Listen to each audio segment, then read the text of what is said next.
biasanya dia tiba-tiba menjadi baik, ya. Baik di sini tentunya adalah memiliki maksud yang sangat luas dan hanya orang-orang itulah yang memahami maksud.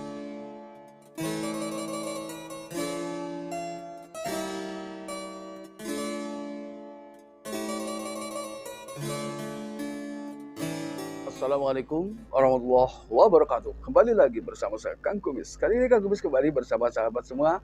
Tentunya masih di channel Kang Kumis, channel yang selalu membahas seputar kehidupan rumah tangga, dari masalah percintaan hingga masalah perselingkuhan. Nah, pada kesempatan kali ini Kang Kumis ingin berbicara mengenai tanda atau ciri seorang wanita yang sudah menikah namun diam-diam mencintai pria lain. Nah, namun sebelum lanjut ke topik, ada salahnya silahkan subscribe, like, dan komen di channel Kang Kumis. Dan jangan lupa share ya, siapa tahu ini bermanfaat buat sahabat kita yang di luar sana dan kebetulan belum bergabung.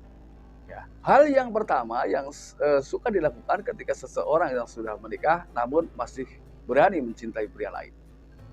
Nah, ini bagaimana dengan komitmen pernikahan, kita tidak tahu ya, namun hasil akhirnya tetap seperti itu. Yang perlu kita pahami adalah tanda-tandanya. Yang pertama, ia biasanya suka menggoda. Nah, menggoda ini dalam artian luas ya, artinya tidak selalu ketika seseorang menggoda seseorang itu harus berdekatan, tidak. Ya, ini makna secara umum ya. Namun hal ini juga ketika seseorang menggoda lawan jenis bisa dilakukan melalui media, misalnya media sosial. Ini juga banyak ya, orang-orang yang sudah memiliki pasangan dan tega secara diam-diam mencintai orang yang belum tentu ya mencintai kita. Nah, dan juga ketika bertemu dia juga bisa menunjukkan dengan gerak-gerik. Yang kedua, yang ketiga juga dengan kata-kata dan senyuman yang selalu bersifat menggoda. Inilah tanda awalnya ya. Lalu kemudian yang kedua, dia ingin selalu dekat ya. Selalu banyak alasan untuk ingin selalu bertemu ya. Lalu kemudian hal yang paling bisa kita bedakan adalah secara sengaja ataupun tidak, seseorang akan lebih sering meminta tolong kepada orang tersebut ya, orang yang memang sedang dijadikan satu target. Padahal kalau toh itu dilakukan sendiri, dia itu bisa. Namun ini hanya akan dijadikan sebuah perantara agar antara satu dengan yang lain tetap bisa selalu berdekatan. Ini yang kedua. Lalu kemudian dia mulai cari-cari perhatian dengan cara-cara yang kurang baik lah ya. Misalnya dengan bercerita tentang kehidupan pribadinya, lalu kemudian dengan harapan Anda atau seseorang memberikan perhatian, namun dalam tanda kutip ada maksud-maksud tertentu. Ya, karena di sisi lain tentunya itu adalah orang yang sudah menikah atau sudah memiliki pasangan, tapi tetap dia berusaha untuk melakukan hal-hal yang seharusnya dilakukan dengan pasangan sendiri. Lalu kemudian yang ketiga, ketika seseorang yang sudah memiliki pasangan tapi masih mencintai pria lain, biasanya dia tiba-tiba menjadi baik. Ya, baik di sini tentunya adalah memiliki maksud yang sangat luas dan hanya orang-orang itulah yang memahami maksudnya.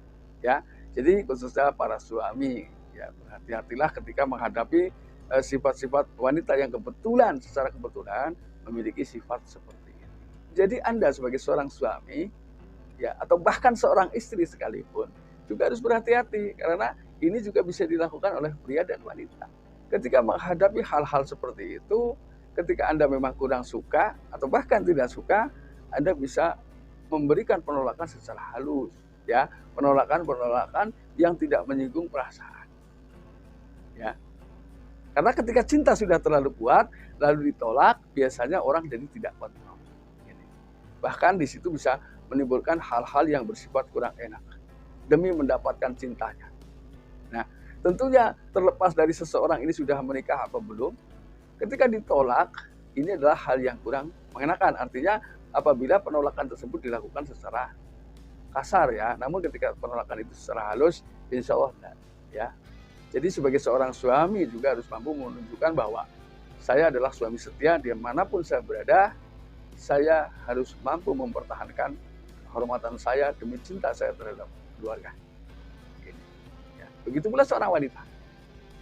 Ya, kalau untuk menghindar dengan sesama manusia itu mudah. Tapi ada hal lain yang suatu saat nanti kita tidak mampu menunda, dan itu sudah menjadi tanggung jawab kita.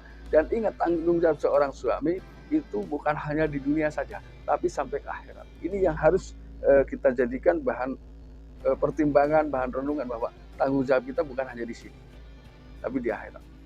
Yang keempat, yaitu siap menjadi selingkuhan. Nah, ketika sudah seperti ini, seseorang bersedia untuk melakukan peran ganda dalam kehidupannya, maka sudah repot. Ya, ini adalah bentuk rasa cinta, entah rasa cinta, entah kepasrahan, entah ada maksud lain di balik itu, karena yang tahu adalah orang yang memang kebetulan melakukan itu. Tentunya dia memiliki alasan-alasan yang belum bisa diungkapkan, atau mungkin dia memiliki alasan tersendiri karena siap dijadikan orang ketiga dalam hidupnya, karena dia memiliki cita-cita khusus. Ya mungkin di dalam kehidupan dia sendiri ada sesuatu yang gagal dan hanya bisa dicapai ketika dia menjadi selingkuhan. Misalnya dari faktor ekonomi misalnya. Ini mohon maaf, ini contoh saja ya. Dan ini kita tidak mengarah ke siapa-siapa, tapi kadang-kadang alasan seperti itu ada. Ya. Ada yang berpikir bahwa ketika seorang wanita menjadi simpanan karena memang mungkin bisa mendapatkan uang dengan mudah, ya, dan aman menurutnya, ya. Ini adalah hal, ketika sudah terjadi seperti ini adalah hal-hal yang patut kita perhitungkan. Karena ketika seseorang menikah, sudah terikat dengan tali pernikahan, ketika kita ijab kabul, itu adalah bukan hal yang patut kita permainkan, tapi adalah hal yang harus kita pertahankan karena sakralnya sebuah pernikahan. Kemudian yang kelima adalah selalu menghubungi.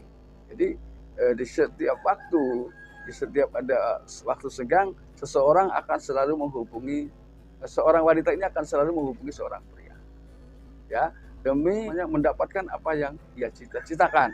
Karena secara logika, secara jujur, kita kembali ke atas. Tidak ada orang yang mau diduakan ketika tidak ada maksud lain. Secara hati nurani, seseorang yang diduakan itu akan merasakan sakit. Nah, besar kecilnya sakit tergantung kita bagaimana menutupinya. Ini, ya, walaupun mungkin ya ini, walaupun mungkin ada ya, belum pasti ya. Mungkin ada wanita yang memang rela dijadikan orang kedua, tapi tentunya ketika itu dengan alasan-alasan lain, bukan hanya sekedar alasan dunia, tapi lebih ke ukhrawiyah. Ini masuk akal. Walaupun itu sangat-sangat sedikit ya ketika terjadi seperti itu, tapi memang itu mungkin ada ya. Nah sahabat, itulah wanita yang sudah menikah namun diam-diam mencintai pria lain atau masih mencintai pria lain. Mudah-mudahan apa yang Kang Gubis sampaikan bisa bermanfaat, dan akhir kata, salam harmonis bersama Kang Gubis. Wabillahi taufiq wal hidayah. Assalamualaikum warahmatullahi wabarakatuh.